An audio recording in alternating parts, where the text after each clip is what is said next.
We've had quite a few new World of Warcraft private servers launching throughout 2023. I know of at least 5 that launched and that I played on. So let's have a look at how they're doing now, weeks and months after their initial launch. Although many of them died very early on, some of them survived and are one of the top servers for their given expansion right now. Today's Tuesday, September the 19th, 2023, and it's 10 p.m. EU time, which is probably some 2 hours after peak for most private servers. Felsong Legion was also launched in 2023 after around half a year of delays, since the initial launch date was planned for late 2022. /who unfortunately doesn't show the entire population here. Felsong is a server where everyone starts at level 98, so you only have to level through the Legion content itself.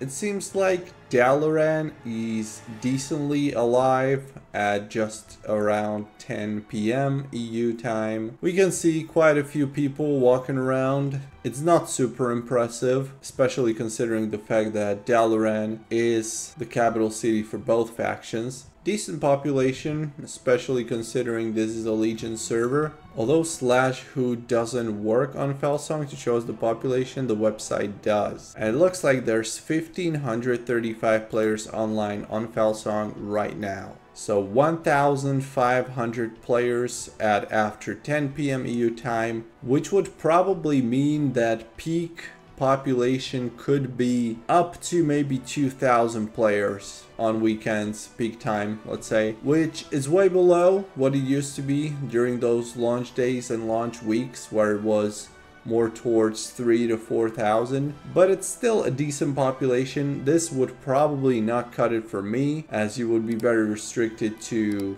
what you can do on the server, but it's decently populated. But we can see the trend, it's going down, and I don't know if Felsong can hold on much longer. Here on Whitemane Cataclysm, we have 3,315 players online right now, and that is both factions. Both factions displayed right here. Orgrimmar seems very alive. BGs are popping all the time. This server, as you may be familiar with from my other videos, I've been covering it a lot, especially recently, now that I'm back into playing WoW just a little bit, just a few hours a week.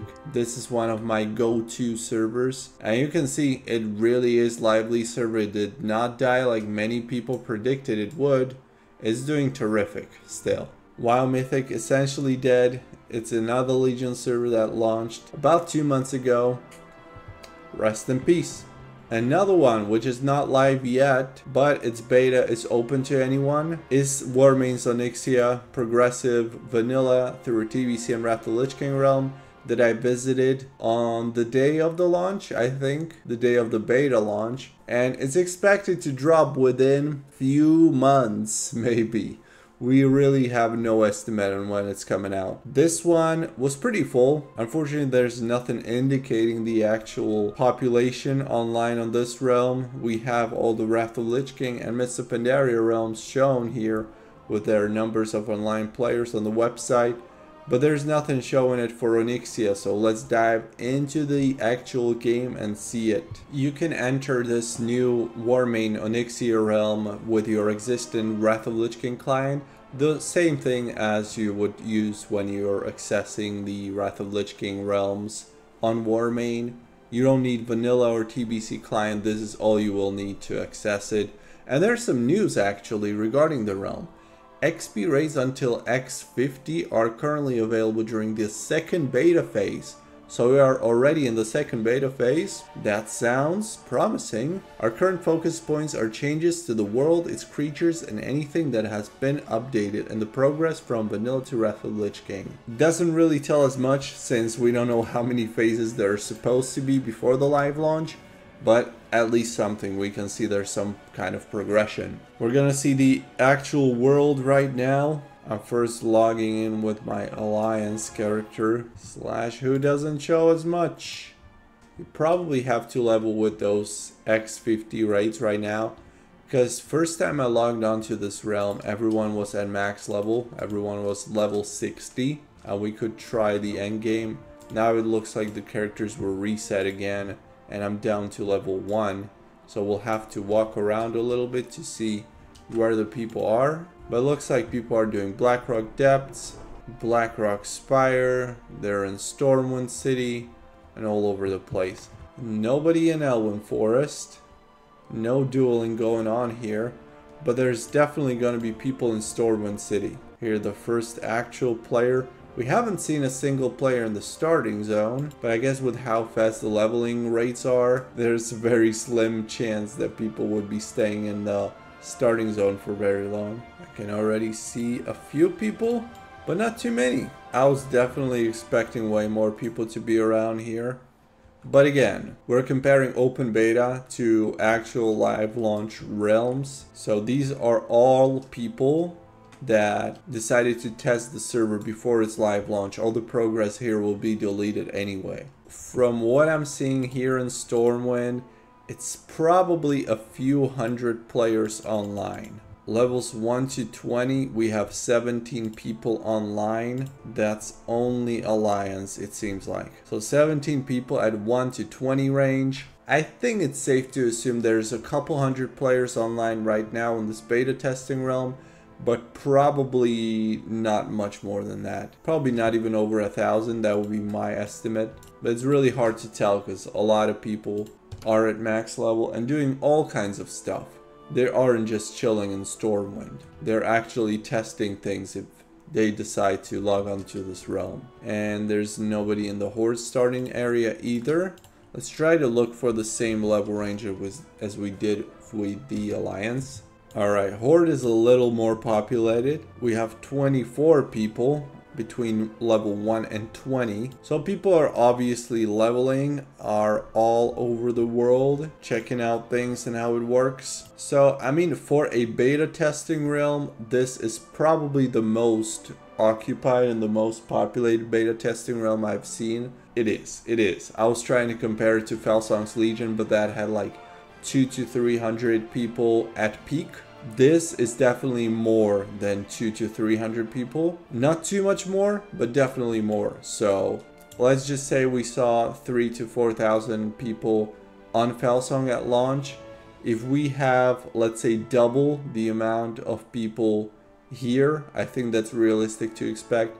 I think we could be looking at something around 6,000 to 7,000 people on launch day of this server of Warmane's Onyxia realistically. But I think it's totally safe to say that once this launches, it's going to be several thousands of players online for sure. This year we also saw another Legion server. It was the WoW Circles ×11 that launched I think in February or March this year, so it's been quite a while. It was one of the first ones we got. And let's see how it's doing now. Back then it had thousands of players online, now it only has 495. I'm not surprised, to be honest. The X11 realm, despite the promises, a pretty big disappointment honestly. It was buggy, the starting zone, I was leveling a gnome, and there were NPCs flying all over the place already, being stuck in textures and so on. Plus the lack of communication, we had no idea what content is open, what content is already available or is only going to be unlocked and when it's happening. It was a pretty bad experience. I had a little bit of fun because it was going back to Legion after a while. But the server just wasn't good, so I'm not surprised seeing it pretty much dead right now, much like their previous X4 realm. WoW Circle Legion, well, what can I say, rest in peace. Twinstar Helios MoP server. Let's have a look around Stormwind. Nobody in the bank, nobody in the auction, one person in the auction, 3 people here in the city. Let's see anybody dueling. Let's queue up for a battleground, maybe.